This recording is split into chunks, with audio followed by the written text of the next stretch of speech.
ধীরে ধীরে আরও খারাপ হচ্ছে নোয়াখালীর বন্যা পরিস্থিতি। পানি বাড়ার সাথে সাথে ভারী বৃষ্টি দুর্ভোগ বাড়িয়েছে বহুগুণ।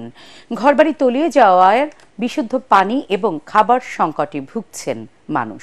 বেশ কয়েকটি সংস্থা ত্রাণ সামগ্রী নিয়ে এলেও আরও খাদ্য এবং ওষুধ প্রয়োজন বেগমগঞ্জের পানিবন্দী গ্রামগুলোতে।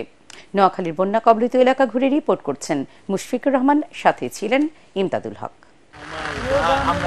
চারপাশ পানিতে থই থই, ঝুম বৃষ্টিতে এগিয়ে চলছে নৌকা। কোলের শিশুটিকে নিরাপদ স্থানে নিয়ে যাবার আপ্রাণ চেষ্টা মায়ের। প্রচুর পানি, মাঞ্জা হমান পানি, ঘরে যাওয়াই যায় না। ফুপির বাসাতে গেছি, ফুপিও ভাই করে দিছি। এখন স্বামীর ফোন দিছি নেওয়ার জন্য, নিয়ে যাইত।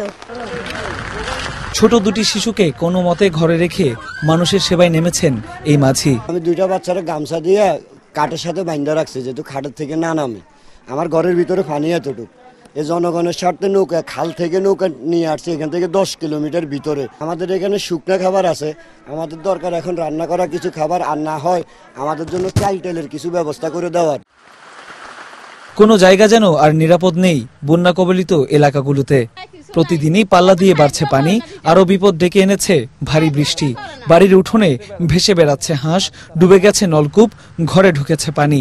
শিশু বয়োবৃদ্ধদের নিয়ে বিপাকে পড়েছেন বেগমগঞ্জবাসী। আমার ছোট ছোট 5টা বাচ্চা আছে, মেয়েটা বড়। আমি খুব অসুবিধাতে আছি, আমার ছেলেরাও কর্মীগণ।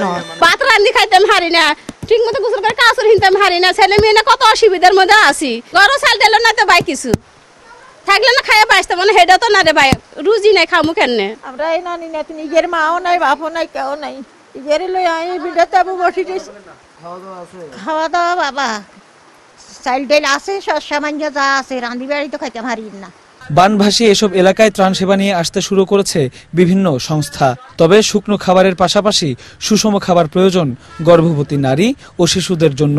এখানে আমরা শুনেছি অনেক প্রেগনেন্ট নারী আছেন যারা আসলে শুকনো খাবার খেতে খেতে তাদের একেবারে অবস্থা খুবই শোচনীয়। আমরা আজকে এই চাল, ডাল, পেঁয়াজ, রসুন, তেল এই জিনিসগুলো নিয়ে এসেছি। আমাদের এই এরিয়াটার ভিতরে এমন কিছু পরিবার রয়েছেন যারা এখনো পানিবন্দী।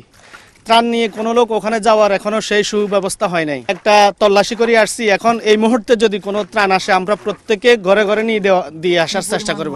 এখনো প্রচুর শিশু খাদ্য, ঔষধ এবং বিশুদ্ধ পানির প্রয়োজন এসব এলাকায়। ত্রাণ নিয়ে আসা স্বেচ্ছাসেবীদের বিতরণ কাজে সহযোগিতা করতে প্রস্তুত স্থানীয়রা।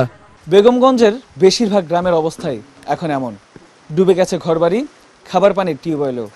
বিশুদ্ধ খাবার পানির সংকটের পাশাপাশি দেখা দিয়েছে নানা পানিবাহিত রোগ। জরুরি ঔষধ এবং ত্রাণের অপেক্ষায় রয়েছেন এসব বানভাসী মানুষ। মুশফিকুর রহমান, এটিএন বাংলা, নোয়াখালী।